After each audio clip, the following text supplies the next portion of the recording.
آخری نشست میں ہم نے سورہ دہر کی پہلی آیت پڑھی تھی، اور سورہ دہر کی دوسری آیت میں ارشاد ہوا انا خلقنا الانسان من نطفۃ امشاج نبتلیہ فجعلناہ سمیعا بصیرا، کہ بے شک ہم نے انسان کو ملے جلے نطفے سے آزمائش کے لیے پیدا کیا اور اسے ہم نے دیکھتا اور سنتا بنایا، اسے ہم نے دیکھتا اور سنتا بنایا۔ انا خلقنا الانسان من نطفۃ امشاج، ہم نے انسان کو ملے جلے نطفے سے پیدا کیا۔ یہ جو ترکیب ہے نطفۃ امشاج، اس میں نطفہ کا لفظ قرآن مجید میں 12 دفعہ آیا، اور امشاج مشجہ کی جمع ہے، یہ ایک ہی دفعہ آئی اور یہیں پہ آئی ہے، پورے قرآن مجید میں اور کہیں پہ بھی یہ لفظ مشجہ نہیں آیا، امشاج کا لفظ نہیں آیا۔ آج جو میڈیکل سائنس ہے اس کے حوالے سے اس لفظ کو سمجھنا بڑا آسان ہے کہ اللہ تعالیٰ نے 2 جنسیں پیدا کی ہیں، ایک مرد اور ایک عورت، ان کے ملاپ سے انسان کی تخلیق ہوتی ہے۔ یہ نارمل تخلیق ہے، ورنہ یہ ہے کہ انسان کو پہلے مٹی سے بنایا اور پھر نطفے سے بنایا، پھر آگے اور بھی اس کے مراحل کا ذکر ہے کہ پھر یہ علقہ بنا، پھر مدغہ بنا، اور اس طرح سے پھر ہم نے اس کو ایک اور تخلیق بنا دی۔ انسانوں میں یہ ٹینڈنسی رہی ہے ہمیشہ سے کہ انہوں نے ہمیشہ نطفۃ امشاج کی مخالفت کی ہے۔ وہ کیسے؟ خود نبی اکرم صلی اللہ علیہ وسلم کے دور میں وہ لوگ کہ اس وقت آپ کو پتہ ہے کہ ایک انسٹیٹیوشن ہوتا تھا کہ جس کو کہتے تھے غلام، اور ان میں جو فیمیل ہیں ان کو لونڈیاں کہتے تھے، تو لوگ یہ کرتے تھے کہ ان سے مقاربت کرتے تھے لیکن ان سے ہماری اولاد نہ پیدا ہو۔ تو اس پر نبی اکرم صلی اللہ علیہ وسلم سے پوچھا گیا کہ اللہ کے نبی ہم عزل کرتے ہیں، تو کہا کہ اللہ نے جس جان کو زمین میں لانا ہے یا پیدا کرنا ہے وہ پیدا ہو کر رہے گی۔ تو ایک معاشرے میں ایک بات تھی کہ کسی لونڈی سے میری اولاد پیدا نہ ہو، اس لیے وہ نطفۃ امشاج کا وہ جو پورا اس کا سائیکل ہے اس کو پورا نہیں ہونے دیتے تھے۔ تو یہ سمجھ لیں کہ کسی درجے میں پہلی مخالفت ہمیں جو اپنی اسلامی تاریخ میں نظر آتی ہے وہ یہاں سے ہوئی۔ اس سے پہلے آپ کو پتہ ہے کہ ایک قوم ایسی پیدا ہوئی، حضرت لوط علیہ السلام کی قوم، کہ اس نے بھی نطفۃ امشاج کی مخالفت کی۔ اس نے بھی ایک ایسا طریقہ ڈھونڈ لیا کہ جس سے نطفۃ امشاج نہ بن سکے، حالانکہ اللہ تعالیٰ نے کہا کہ انسان کی تخلیق کا جو بیسک سٹائل ہے، بیسک بات ہے، وہ نطفۃ امشاج۔ تو انسان اپنی تخلیق کے مخالف جاتا ہے، تو ایک پوری قوم اس کے مخالف گئی۔ نبی نے ان کو بہت سمجھایا کہ ایسا مت کرو، لیکن پھر یہ کہ ان پہ عذاب آیا، ان کے اوپر آسمان سے پتھر برسائے گئے، اور پتھر برسا برسا کے انہیں تباہ کر دیا گیا۔ سدوم اور عمورہ کی بستیاں تھیں، آج بھی ڈیڈ سی کے اندر، بحیرہ مردار جو خود سطح سمندر سے نیچے ہے، اس میں ان بستیوں کے آثار اب ملے ہیں جا کر۔ تو ایک پوری قوم کو اللہ تعالیٰ نے اس وجہ سے کہ انہوں نے ایک اور طریقہ کار اختیار کیا کہ جس سے انسان کی نسل ختم ہونے کا معاملہ تھا، اس پوری بستی کو اللہ تعالیٰ نے پتھر برسا کے رجم کر کے مار دیا۔ ہماری جو پاس تاریخ ہے، ریسنٹ تاریخ، اس میں ایک سائنسدان ہو گزرے، ان کو مالتھس کہتے ہیں۔ انہوں نے 1798 میں ایک نظریہ پیش کیا، اس کو کہتے ہیں مالتھس تھیوری آف پاپولیشن۔ انگلینڈ کا وہ سائنسدان تھا، اس نے یہ نظریہ پیش کیا کہ عنقریب کھانے پینے کی چیزیں کم ہو جائیں گی اور کھانے والے زیادہ ہو جائیں گے، اس سے قحط پڑ جائے گا، بندے مر جائیں گے۔ یہ اس کا نظریہ تھا، جو بعد میں غلط ثابت ہوا، لیکن اس تھیوری کے تحت یہ کیا گیا کہ وہی بات کہ اچھا اگر ایسا ہو جائے گا تو یہ نطفۃ امشاج نہیں بننا چاہیے، پھر اس کے لیے انہوں نے دعائیں ایجاد کی۔ اس کے لیے انہوں نے ڈیوائسز ایجاد کی، اس کے لیے انہوں نے مختلف طریقے ایجاد کیے کہ نطفۃ امشاج نہ بن سکے، ورنہ یہ ہمارے لیے خطرناک ہو جائے گا، بہت زیادہ بندے پیدا ہو جائیں گے اور بندے جو ہیں ریسورسز کم پڑ جائیں گے، بندے زیادہ ہو جائیں گے۔ یہ تھیوری بعد میں غلط ثابت ہوئی۔ مالتھس نے یہ کہا کہ انسان کی جو گروتھ ہے وہ جیومیٹرک پروگریشن سے ہوتی ہے۔ جو لوگ میتھمیٹکس جانتے ہیں، جیومیٹرک پروگریشن کیا ہوتی ہے کہ 2 سے 4 ہوں گے، 4 سے 16 ہوں گے، 16 سے 32 ہوں گے، 32 سے 64 ہوں گے، 64 سے 128 ہوں گے، 128 سے 256 ہوں گے، 256 سے 512 ہوں گے، 512 سے 1024 ہو جائیں گے، اتنی تیزی سے۔ اور خوراک وہ کیسے بڑھے گی؟ وہ 1 سے 2 ہوگی، 2 سے 3 ہوگی، 3 سے 4 ہوگی، 4 سے 5 ہوگی۔ اس کو کہتے ہیں ارتھمیٹک پروگریشن۔ تو یہ ایک سادہ بڑھوتری کا طریقہ ہے۔ جیومیٹرک پروگریشن بڑھوتری کا وہ طریقہ ہے جس میں چیزیں بہت تیزی سے بڑھتی ہیں۔ تو اس نے کہا کہ انسان کی آبادی، انسانوں کی جیومیٹرک پروگریشن سے بڑھے گی، اور خوراک جو ہے وہ ارتھمیٹک لینئر طریقے سے بڑھے گی۔ اس کے بالکل الٹ ہوا۔ 1798 میں اس نے یہ تھیوری پیش کی۔ 1798 کے بعد زرعی انقلاب آ گیا، مشینوں کے ذریعے زراعت ہونے لگی، اور جو چیزیں پیدا ہوئیں وہ جیومیٹرک پروگریشن سے بڑھ گئیں، اور انہوں نے جو کچھ معنی حمل چیزیں بنائی تھیں ان کی وجہ سے انسان کی آبادی ڈکریز ہو کے وہ ارتھمیٹک پروگریشن پہ چلی گئی، بالکل الٹ ہو گئی۔ انسان تھوڑے بننا شروع ہوئے، خوراک زیادہ ہو گئی۔ تو اس جو سائنسدان تھا مالتھس جس کا نام تھا، اس کی تھیوری فیل ہو گئی۔ لیکن یہ تھیوری بڑے کام آئی، اس لیے کہ کچھ اور ایجنڈاز اس دنیا کے اندر موجود ہیں کہ جس میں دنیا کی آبادی آدھی کر دی جائے۔ آپ کو پتہ ہے کہ ایک بڑی سلطنت بنانے کا ایک قوم کا منصوبہ ہے جو اس دنیا میں اربوں میں نہیں کروڑوں میں ہے، لاکھوں اور کروڑوں میں۔ اس کی پارلیمنٹ کے دروازے پہ ایک وہ نقشہ بنا ہوا ہے گریٹر اسرائیل کا۔ ان کا یہ خیال ہے کہ یہ 7 ارب لوگ جو ہیں یہ سنبھالے نہیں جائیں گے، ان کی آدھی آبادی کو تو مار دو، اور کس کے ذریعے مار دو؟ ٹیکے کے ذریعے مار دو، ایسی دوائیں، ایسی چیزیں کہ آدھے بندے تو مر جائیں، تو 3.5 ارب لوگ رہ جائیں گے۔ پھر آدھوں کو اور ہم ماریں گے تو پھر جو ہماری سلطنت بنے گی اس پہ قابو آرام سے کیا جا سکے۔ اس میں پھر وہ جو مالتھس تھیوری کے اندر جو کچھ بھی چیزیں معنی حمل ایجاد کی، انہوں نے دوائیاں ایجاد کی، وہ ساری کی ساری اب بھی استعمال ہو رہی ہیں، بلکہ وہ ممالک جو مسلم ممالک ہیں ان پر یہ حملہ شدید ہے، ان پر یہ حملہ شدید ہے کہ ان کی آبادی ذرا کم رہے۔ تو یہ ایک مالتھس تھیوری جو ہے۔ پھر 90s میں جا کے کہیں پہ ایک پوری تحریک شروع کی، اس کو کہتے ہیں LGBT کی تحریک ہے۔ اس کا جو بل ہے 2018 میں آپ کی اسمبلی میں بھی پاس ہو چکا ہے۔ نام اس کا رکھا گیا ہے تحفظ حقوق خواجہ سرا۔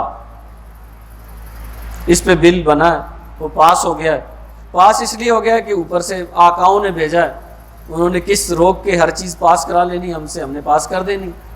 جب تک دوسرے سے مانگ کے کھاتے ہیں تو ہماری کیا رائے ہے جی، ہماری کون سنتا ہے؟ تم نہ 3 میں نہ 13 میں لے کے کھاتے ہم سے ہو اور کلچر اپنا اڈاپٹ کرنا چاہتے ہو، ایسے نہیں ہو سکتا۔ پھر وہ ڈاکٹر صاحب بتاتے ہوتے تھے سوشل انجینئرنگ پروگرام، وہ ایسے ہی ہے کہ آبادی کو کم کیا جائے۔ تو LGBT جو ہے، لیسبین، گے، ٹرانسجینڈر، یہ سارا جو ہے اس کے اندر چل رہا ہے۔ آپ نیٹ پہ جا کے اس کے بارے میں جو بھی دیکھنا چاہیں، باقاعدہ ان کا جھنڈا ہے، انسگنیا ہے، رولز ہیں، ایک پوری قوم بن گئی جس کو LGBT کہتے ہیں۔ اور آپ کے ہاں پاکستان میں اقوام متحدہ کے جھنڈے کے تحت اس LGBT کو نافذ کیا جا رہا ہے۔ یہ کیا ہے کہ ہر وہ طریقہ کار اختیار کرو جنس کے لیے جو آخر پہ جا کے جس سے نطفۃ امشاج نہ بنتا ہو، ہر وہ طریقہ۔ عورتیں عورتوں کے ساتھ مل جائیں، مرد مردوں کے ساتھ مل جائیں، ٹرانسجینڈر وہ جن کی کوئی سیکسی متعین نہیں ہوتی، وہ مرد ہیں یا عورت ہیں، تو بس ان 3 وہ جو نارمل طریقہ کار ہے جو اللہ تعالیٰ نے بتایا، جو نبیوں نے سکھایا، کہ ایک عورت اور ایک مرد سے مل کے انسان پیدا ہوں گے، اس طرف نہیں جانا، LGBT کرنا، کیا ہوگا؟ نطفۃ امشاج نہیں بنے گا۔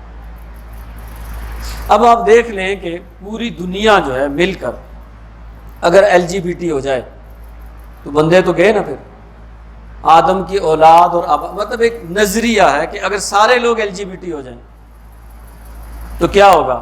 آپ کی نسل معدوم ہو جائے گی، ختم ہو جائے گی، انسان نہیں پیدا ہوا کریں۔ اس کو پورے کے پورے ذرائع لگا کے، اقوام متحدہ کے ذرائع جو سب سے بڑی آرگنائزیشن ہے وہ لگا کے پورا کیا جا رہا ہے۔ اسلام آباد میں اس کا دفتر کھل گیا ہے، LGBT شادیاں رجسٹر کی جا رہی ہیں تاکہ وہی بات کہ نطفۃ امشاج جو ہے اس تک نہ پہنچے، یہ سائیکل پورا نہیں ہونا چاہیے۔ ہمارے اوپر خصوصاً کیوں اس کو، ایک تو ہم مسلم ہیں، دوسرا یہ ہے کہ تھوڑا سا ڈیٹا میں آپ کے سامنے رکھوں کہ مغرب جو ہے وہ تنگ ہے اس نطفۃ امشاج سے۔ مرد نے بھی کام کرنا ہوتا ہے، صبح جانا ہوتا ہے، عورت نے بھی کام کرنا ہوتا ہے، دونوں گاڑی کے دو پہیے ہیں، اور وہ بھی کمائے گی یہ بھی کمائے گا، تو بچے کون پالے گا؟ دادی نانی تو وہاں ہوتی نہیں، اوپر والے کسی رشتہ دار کا پتہ ہی نہیں ہوتا کون کس کا رشتہ دار ہے، تو وہ سارے LGBT ہو جائیں یا وہ مانع حمل چیزیں استعمال کریں۔ تو مغرب میں یہ ہوا کہ انہوں نے اس طرف چلے گئے کہ فیملی نہیں بننی چاہیے، باقی لطف لے لو، لذت لے لو، جو جسمانی مقاربت ہے وہ حاصل کر لو، فیملی نہیں بننی چاہیے، بچے نہیں آنے چاہیے۔ تو جب کسی قوم میں یہ بات پیدا ہو جائے تو پھر قدرت کا نظام متحرک ہوتا ہے۔ وہ کیسے متحرک ہوتا ہے؟ پھر بعد میں لوگ ڈیٹا کلیکٹ کرتے ہیں، سروے کرتے ہیں، یہ کیا ہو گیا ہمارے ساتھ؟ تو جب انہوں نے سروے کیا پتہ چلا کہ یہ تو ہمارے ساتھ بہت برا ہو گیا۔ کیا برا ہوا؟ کہتے ہیں کہ کوئی بھی نسل یا قوم اگر وہ چاہتی ہے کہ صفحہ ہستی پہ موجود رہے، مٹ نہ جائے، تو اس میں جو جوڑے ہیں نطفۃ امشاج والے، یہ LGBT والے نہیں، نطفۃ الامشاج والے جو جوڑے ہیں، ہر جوڑے کے پاس 3 بچے ہونے چاہیے کم از کم۔ پوری آبادی کی ایوریج نکال لیں تو ہر جوڑے کے ایوریج 3 بچے ہونے چاہیے، تب وہ نسل، وہ قوم صفحہ ہستی پہ قائم رہ سکتی ہے، ورنہ مٹ جائے گی۔ تو مغرب میں کیا ہے جی؟ مغرب میں جب سروے کیا گیا تو اس نسل کے جو لوگ ہیں ان میں یہ تعداد تھی 1.5 بچہ، 3 سے نیچے آ گئے۔ اب انہیں خیال آیا کہ ہم تو مٹ جائیں گے، ہم تو تباہ ہو جائیں گے۔ اب وہ لوگوں کو کہتے ہیں کہ وظیفہ دیا جائے گا ہر بچے کے پیدا ہونے پہ، اور یہ کیا جائے گا، لیکن عادتیں بن چکی ہیں، مسائل ہیں، لوگ اس طرف آتے ہی نہیں۔ تو کہا گیا کہ اگر کہیں پہ یہ جو بیلنس ہے یہ ختم ہو جائے اور اس کو اگر آپ کریکٹ کرنا چاہیں تو 150 سال چاہیے اس کو کریکٹ کرنے کے لیے، اس سے پہلے یہ کریکٹ نہیں ہو۔ 150 سال اس کو درست کرنے کے لیے، واپس فی جوڑا 3 بچے لانے کے لیے 150 سال کی محنت چاہیے، اور اس سے پہلے وہ قوم تباہ ہو جایا کرتی۔ تو یہ تہذیب تو اپنی کیا ہے کہ وہ شاخ نازک پہ جو آشیانہ بنے گا ناپائیدار ہوگا، اپنے خنجر سے خودکشی کر لی انہوں۔ لیکن ایک معاملہ یہ ہوا وہاں پر کہ پھر بھی تعداد ان کی بڑھ رہی ہے، وہ کس وجہ سے؟ وہ امیگرینٹس جو ہیں ان کی وجہ سے بڑھتی۔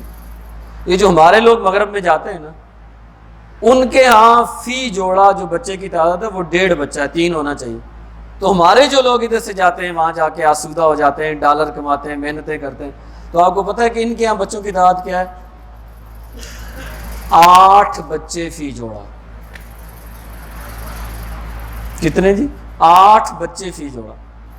کرنل معمر قذافی نے یہ کہا تھا کہ ہمیں مغرب کے ساتھ لڑنے کی کوئی ضرورت نہیں، یہ جمہوریت ٹھیک ہے، 25 سال گزرنے دیں، ہمارے ووٹ مغرب میں ان سے زیادہ ہو جائیں گے۔ اس وجہ سے ہمارے 8 بچے پیدا ہوتے ہیں، ان کا 1.5 بچہ پیدا ہوتا ہے، تو ہم سے بھر جائے گا، مسلم امیگرینٹس جو ہیں ان سے مغرب بھر جائے گا۔ تو اس طرح کی باتیں کرنے پہ پھر وہ مار دیتے ہیں نا، انہوں نے اس کو مار دیا۔ اور بھی اس کے مارنے کے مسائل تھے، ایک یہ بھی تھا کہ وہ اس طرح کی باتیں کرتا تھا۔ تو مغرب میں امیگرینٹس جو ہیں ان کی وجہ سے معاملہ یہ ہے کہ ان کے 8 بچے فی جوڑا پیدا ہوتے ہیں، اور ان جو مغربی تہذیب کے اپنے لوگ ہیں ان کے یہاں 1.5 بچہ پیدا ہوتا ہے۔ اب وہاں کے ماہرین کو اور ڈیموگرافک والے جو لوگ ان کو فکر پڑی ہوئی ہے کہ کیا کریں۔ اب وہ یہ کرتے ہیں کہ ہر بچے پہ وظیفہ دیتے ہیں، اور امیگرینٹس کے لیے وہاں انہوں نے لائف کو ٹف کیا ہوا کہ یہ لوگ چلے جائیں اب، ورنہ تو یہی ہو جائیں گے، ہم تو رہ ہی جائیں گے، ہم تو ختم ہی ہو جائیں گے۔ تو نطفۃ امشاج کی جو مخالفت کرے گا حضرت، وہ جتنا ترقی یافتہ ہو، جتنی اس کے پاس ٹیکنالوجی ہو، وہ اس صفحہ ہستی سے مٹ جائے۔ ہم اسی طرف جا رہے ہیں، ہم LGBT پہ جا رہے ہیں۔ سوچ لیں میرا اور آپ کا انجام کیا ہونے جا رہا ہے۔